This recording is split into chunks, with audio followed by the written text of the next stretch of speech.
are the most exalted. You are the most exalted of all learned sages. of all learned sages. And you have descended. And you have descended for the benefit. for the benefit of all human society. of all human society. You have come. You have come to give spiritual knowledge. to give spiritual knowledge. And you are a direct representative. And you are a direct representative of Kapila Dev. of Kapila Dev, The incarnation of God. the incarnation of God, And the plenary portion. and the plenary portion of knowledge. of knowledge. I am therefore asking you. I am therefore asking O you, spiritual master. O spiritual master, What is the most secure shelter what is the most secure shelter in this world? in this world? Please hear Prabhupada's wonderful purport. As Krishna confirms in Bhagavad Gita, Yoginam api sarvesham madgatena taratmana shraddhavan bhajate yomam same yuktamo mataha. Of all yogis, he who abides in me with great faith, worshipping me in transcendental loving service, is most intimately united with me in yoga and is the highest of all. Bhagavad Gita 6:47. Jada Bharat was a perfect yogi. He was formerly the Emperor Bharat Maharaj, and he was now the most exalted personality among learned sages and the master of all mystic yogas. Although Jada Bharat was an ordinary living entity, he had inherited all the knowledge given by the Supreme Personality of Godhead, Kapila Dev. He could therefore be taken as the Supreme Personality of Godhead. As confirmed by Srila Vishwanath Chakravarti Thakur in his stanzas to the spiritual master, Saksha Daritvena Samasta Sashtre, an exalted personality like Jada Bharat is as good as the Supreme Personality of Godhead because he fully represents the Lord by giving knowledge to others. Jada Bharat is herein accepted as the direct representative of the Supreme Personality of Godhead because he was imparting knowledge on behalf of the Supreme Lord. Therefore, Maharaj Rahugana concluded that it was appropriate to ask him about Atma Tattva, the spiritual science. Tad vinanartam sa gurum eva vigacchit. This Vedic injunction is also confirmed herein. If anyone is at all interested in knowing the spiritual science, Brahma Jijnasa, he must approach a guru like Jada Bharat. Jai Kandra Srimad Bhagavatam ki. Jai.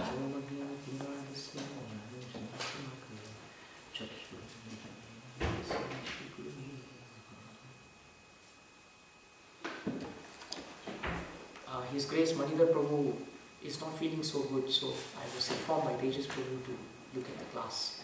So if you're wondering why I'm sitting here, then I apologize. This is a nice verse from Bhagavatam which continues the discussion, or rather the questions that are being asked by Maharaj Rahugana after he has met Jada Bharat. We all know that Maharaj Rahugana was not in this mood at all, just maybe a few verses in the chapter ago. In fact, Rahugana was quite insulting in the way he was treating Jada Bharat. But Jada Bharat, like a true devotee of the Lord, did not counteract. The great devotees of the Lord, their nature is never to counteract. That is why they can freely distribute transcendental knowledge. The moment these devotees do not counteract, they become very much connected to Krishna. That is why it is stated that the best counteraction in this material world is no counteraction. If you read 1:1848 of Srimad Bhagavatam, Parikshit Maharaj says very nicely that the great devotees of the Lord are sometimes defamed, they are sometimes cheated, they are sometimes cast into illusion, they are sometimes criticized, and sometimes even killed. But despite all these difficulties that the great devotees go through, nasyat tat pratikurvanti, na asyat tat pratikurvanti, they do not counteract. And because the great devotees of the Lord do not counteract, they actually give nice association to the living entities. If they were to counteract also, then this material energy would just be passing between one entity to the other. And in the end, both parties will never be peaceful. So Vaishnava relationships are defined by no counteraction. Instead, it is defined by passing of transcendental knowledge, sharing of transcendental knowledge. That is why, after Rahugana spoke harsh words, Jada Bharat answered on the basis of transcendental knowledge. He did not argue like a lawyer would. He did not argue like what we would normally do. We would always have some kind of reaction. But he quoted Shastra and he spoke Shastra. And because he spoke Bhagavatam back to King Rahugana, you find that Rahugana's entire disposition changes in this chapter. Why? Because he's becoming purified by the transcendental association of Jalabarat. This is the impact that a great devotee has on the living entity. And that is why now you find that actually in this verse, Jalabarat has, or rather King Rahugana in this verse, has actually become alive. Up to the point where he was chastising Jalabarat, he was actually dead to spiritual life. But here you find that we actually become awakened when we start accepting and being submissive to the great devotees of the Lord. This entire verse is a big change. Rahugana now is glorifying an exalted devotee. From criticism, he has now reached the point of glorification. And this is the greatness of association. Then is that nice verse. What is that verse? It is in 3rd canto, 25th chapter, 25th verse, 325-25. Yes, Prabhuji. Satam prasangam mama virya samvido bhavanti hritkarna rasayana katha tajoshanadashu apavargavatmani shraddharati bhakti anukramishyati. This verse actually describes what is happening now to King Rahugana, because he has now come in the association of a pure devotee. And because he has come into association of a great exalted devotee, now what happens to him is, his heart is now becoming very pleasing. It is becoming satisfied. Because Rahugana is speaking transcendental knowledge, and now he will speak the glories and the activities of the Supreme Personality of Godhead. And the verse tells us very nicely that when one is in the association of pure devotees, then the pastimes of the Lord, they become very pleasing and satisfying to the ear and to the heart. To Karna, the ear, and to Hrit, the heart. And not only is it pleasing, but when we come in contact with great devotees of the Lord, something else happens. By cultivating that knowledge of actually being in the association of devotees and hearing from them, Bhagavatam tells us that the living entity gradually becomes advanced in the path of liberation. And as he becomes advanced in the path of liberation, then he becomes freed from the material nature and the formalities of the material world. And because he becomes freed from that, he then becomes fixed in his attention at the lotus feet of the Supreme Personality of Godhead. Only when we have attention to Krishna can we develop attraction to him. This is an important point in devotional service. 2A's.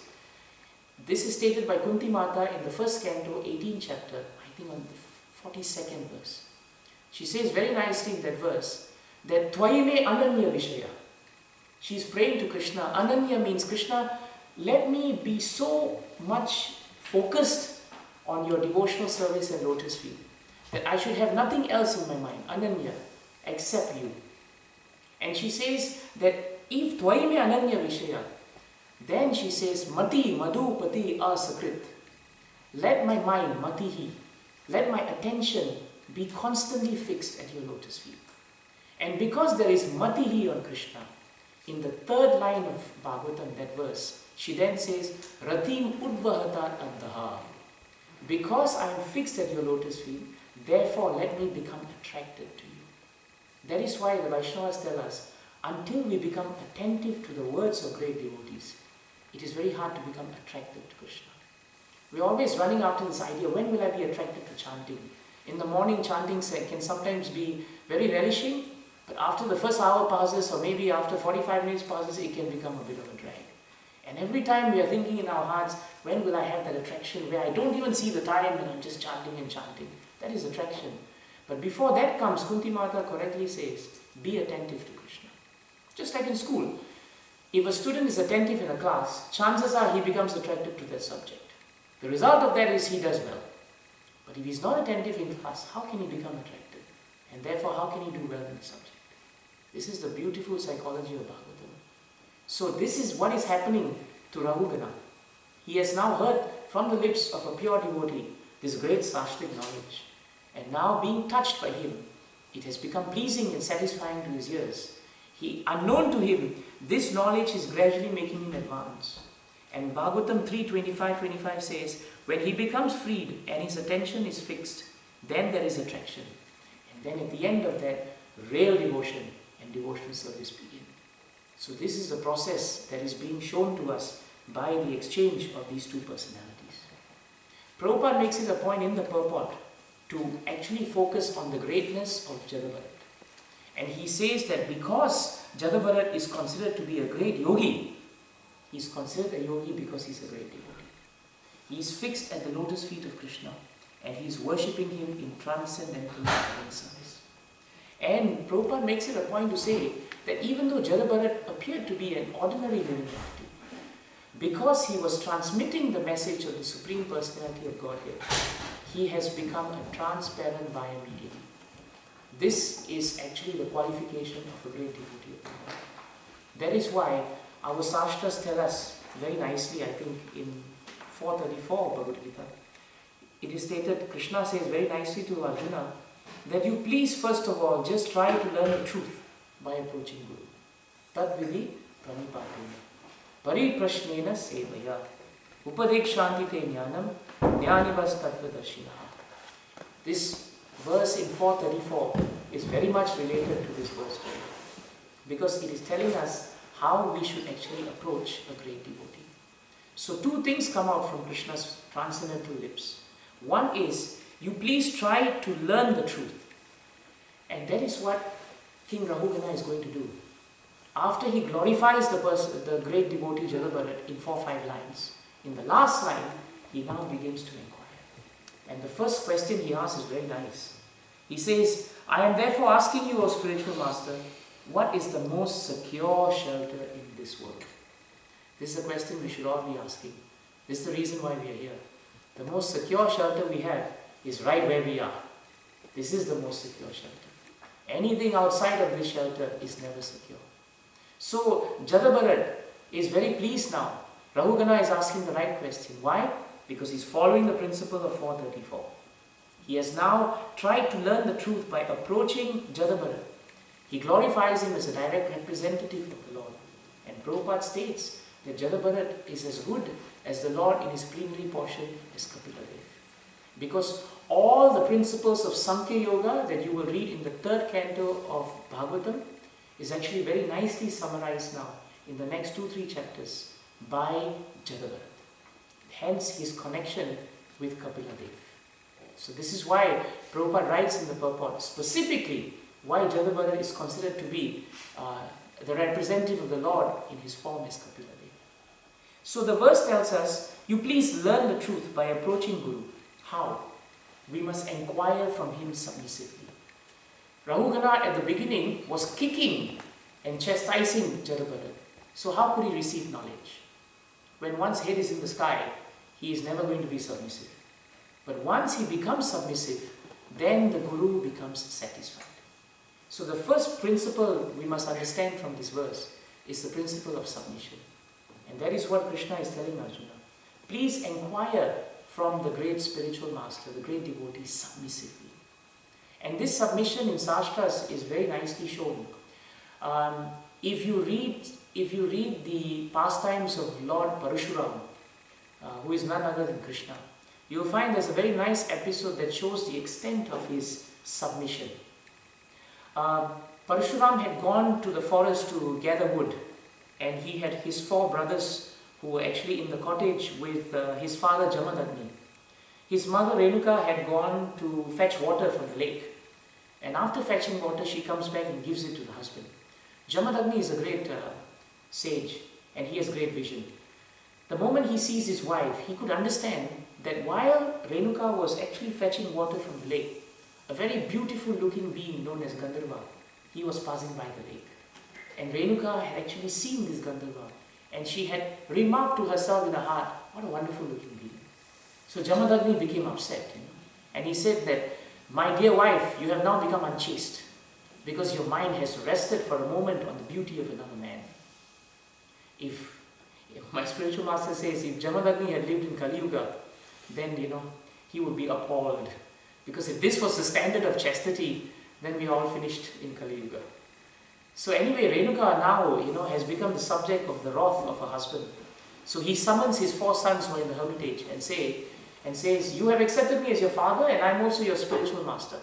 Your mother has committed a grave crime, a sinful act. Now you must obey me and you must do something for me. Are you ready? So the sons say, my dear father, you are our spiritual master as well as our father. Please tell us and we will submissively obey. So Jamadagni says, please chop off the head of your mother. Immediately now. So the sons say, Father, we are submissive, but must we really do this? Is it necessary? And Jamadagni then gets so angry that he turns his sons into stone. At that point, Parshuram comes back to the hermitage and he sees a terrible scene. His mother is crying on her knees. Jamadagni is looking very upset. And what looks like his brothers have now turned to stone. So he turns to his father and says, my dear father, please tell me what has happened. Jamadagni says, my dear son, are you ready to obey me? And Parshuram says, you are my preceptor. I am ready to obey you. Please tell me what I should do. Your mother has performed these actions. Therefore, you must chop off her head. Parshuram, without even a question, takes out his axe and chops off the head of his mother, clean. And then he bows at the lotus feet of his father. Jamadagni becomes very pleased. And he says, I have become so pleased with you and your obedience and your submission that I now give you 2 boons. Ask me what you want. And Parshuram says, my first boon is, please bring my brothers back to life. And my second boon is, please bring my mother back to life. And when he does that, Jamadagni becomes very pleased. So the Shastras tell us that when one is in the presence of a great personality, the extent of submission that we should have to a bona fide devotee and representative of the Lord actually determines the extent of knowledge that we receive. This is very important. We should not surrender to a bogus guru. And how would we know if a guru is bogus or bona fide? Again, Prabhupada gave this nice example. He said that guru is to be understood by his practice and his preaching. They should be in line. If a guru cannot practice what he's preaching, he has no potency to transmit transcendental knowledge. That is the science of Parampara. Prabhupada gave this example in one of his conversations. He said that one time there was a boy who was very addicted to sweets. So his mother was worried about him. And she brings him to this guru in the ashram. And she tells her, Maharaj, please, take care of this boy. Get him to get rid of his addiction to sweets. So Guru says, he thinks about it and says, all right, bring him back in 2 weeks. So mother goes back, comes back in 2 weeks, leaves the boy in the ashram. 1 week later, she comes back and the boy has no taste for sweets. Mother is very happy with Guru. And she thanks him. Guru says, all right, I'm very happy that the boy has learned. So mother has one query. She says, my dear sir, let me ask you a question. Why did you need 2 weeks before you could see my son? And the Guru replied, when you came to me and asked me to cure your son of the addiction to sweets, I realized I needed 2 weeks to cure my addiction. When I cured my addiction to sweets, then I could easily transmit that knowledge to your son. And therefore he is also cured of the addiction. This, in a simple way, is the meaning of bona fide. What we speak, there must be practice. Otherwise, there is no potency. So this is how Rahugana could recognize the potency of Jalabalan. Because whatever he spoke, he was also behaving. He had withdrawn his senses from the material world. He did not react. He did not counteract. He was perfectly poised in his equilibrium and devotion to Krishna. And therefore, the first thing he did was to now learn the truth by approaching Guru, and he inquired from him submissively. The second point that we must take is submission is there, and rendering of service to the great devotees must always be there. Service and submission, 2 S's. If you have service and submission to a bona fide Guru, our spiritual life is always safe and secure. Then when we ask questions, Guru becomes very pleased and all knowledge, transcendental knowledge can be revealed. And on the point of service, a very important episode in Chaitanya Charitamrita is very useful for us to understand the mood of service that we can cultivate when we approach great devotees. Govinda is the personal associate of Chaitanya Mahaprabhu. And one time after a very nice episode of Kirtan, Mahaprabhu became tired and the devotees gathered in Srivas Thakur's house. And there, Mahaprabhu lay down at the corridor. And he told Govinda to please come and give him massage on his feet. So Govinda then decides that he has to come and massage the feet of the Lord. But the Lord is lying down in such a way that he has to cross over the feet. Now we know in Vedic culture it is not proper for us to cross over the feet because the body is the temple of the good Lord and we should never transgress that etiquette. And what more, the transcendental body of Chaitanya Mahaprabhu. So Govinda first asked Mahaprabhu, Lord, he was looking at the Lord and the Lord said, you please come. And he was wondering whether the Lord would move. And so he actually requests the Lord in his heart that you please move so that I can come in because I have to massage your lotus feet. The Lord then says, do as you like. Do as you like. So Govinda then crosses over the Lord, a transgression, and then he starts massaging the lotus feet of the Lord. After a while, Chaitanya Mahaprabhu says, I'm very tired, I'm going to take some rest. You should go and have some prasadam. So Govinda says, all right. Some time later, Mahaprabhu wakes up. And when he wakes up, he looks around and he sees Govinda is seated exactly where he was. So Mahaprabhu says, Govinda, why have you not crossed over to have prasadam? And Chaitanya Charitamrita says, Govinda became silent. He did not say anything, but the Lord could understand his heart. And Prabhupada writes very nicely in the purport that Govinda was prepared to go to hell as long as his service to the Lord was unimpeded. But when it came to service to himself, to go and have prasadam to fill his stomach, he did not want to cross over the Lord, because that service would not be for the pleasure of the Lord, but it would be for himself.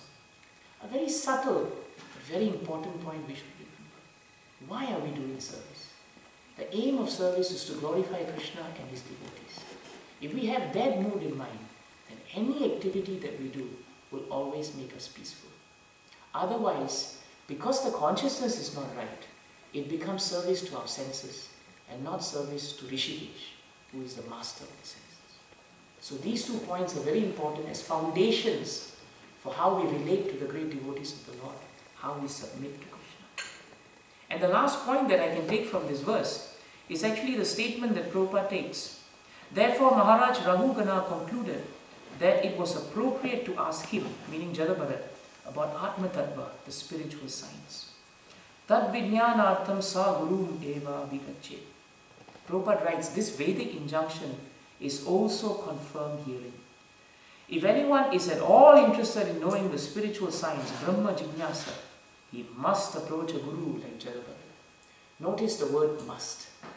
Prabhupada never uses a word without significance. If we really scrutinizingly study the purports and the translations, every word of Prabhupada has never been used whimsically. If Prabhupada could have used may, he would have used may. But he has used the word must. And if you look at this Vedic injunction, and if you look at all the times Prabhupada has quoted this Vedic injunction, it simply means in order to understand transcendental science, one must approach a bona fide guru. This is what it means.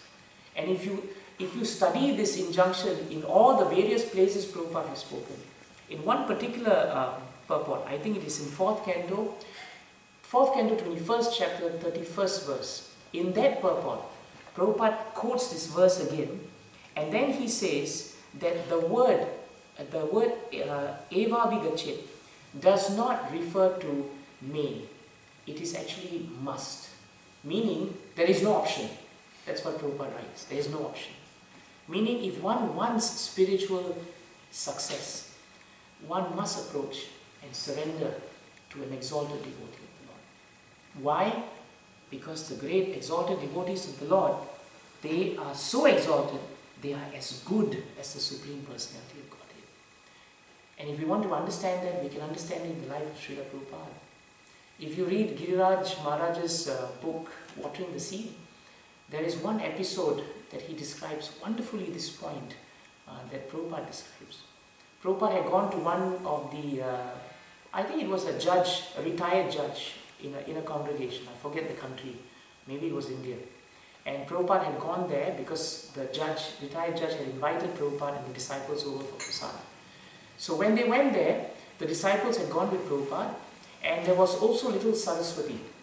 I think we remember reading that little Saraswati was possibly the first poster child of ISKCON.